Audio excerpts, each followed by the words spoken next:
All right, today we're going to dive deep into a single, really powerful scene from the Jesus film.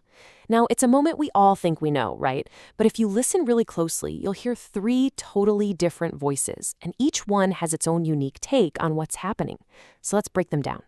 So the scene just drops us right in. There's no build-up, no easing into it, just the raw, brutal reality of a crucifixion. And the very first thing we hear isn't about the why of it all, it's about the how. Just the grim, mechanical process of the act itself. And boom, the first voice we hear is a command. It's sharp, it's impersonal, it's all about getting a job done. This isn't about the person on the cross, it's about the task of crucifixion. And the commands just keep coming. It's pure, cold instruction. It's almost like you're listening to a manual for this horrific task, broken down into these simple, detached steps. Put the peg in, stay ropes loose. It's all just part of the job. So this is our first real perspective, what we're calling the voice of command. And its entire purpose is just managing the grim task at hand.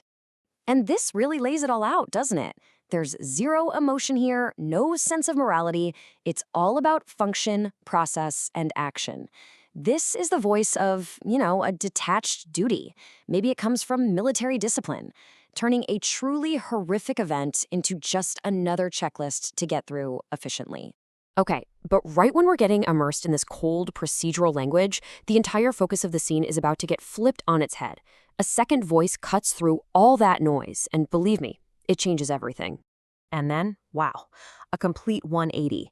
We go from these cold, hard commands about pegs and ropes to a plea for forgiveness. Suddenly, the focus isn't on the physical act at all, but on the souls of the very people carrying it out.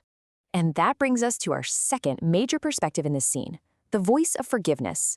This right here is the real emotional heart of the moment. You see, this is the key difference. While the soldiers are focused on the cross, this voice is focused on the soldiers themselves. It's this outward plea that completely reframes the scene.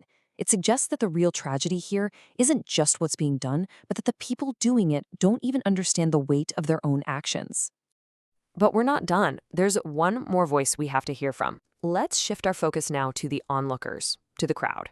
And, well, their take is something else entirely. The crowd's voice? It's a challenge, a taunt. They're saying, look, we've seen you save other people, but now it's time to save yourself. It's a really transactional view of power, isn't it? If you have it, you should use it for your own benefit. And if you don't, well, maybe you're not who you claim to be. And then the demand just escalates. It's not enough for him to save himself. He has to put on a show for them. They want a miracle, a spectacle, a big demonstration of power that proves he's the real deal. This slide just lays out the crowd's whole worldview perfectly.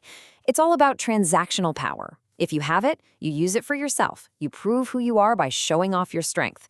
It's a kind of mob logic, demanding to be satisfied.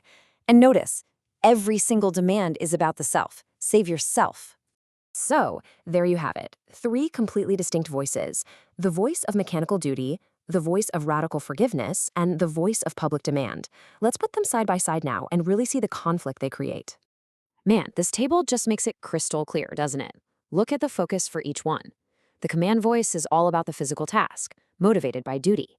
The forgiveness voice is focused on others, the perpetrators, and it's motivated by mercy. And the crowd? They're focused entirely on the self, motivated by a need for proof. Three totally separate realities, all happening in the exact same moment. And this, right here, this is the central conflict of the entire scene. On one side, you have a plea for mercy for them. On the other, a demand for power for yourself.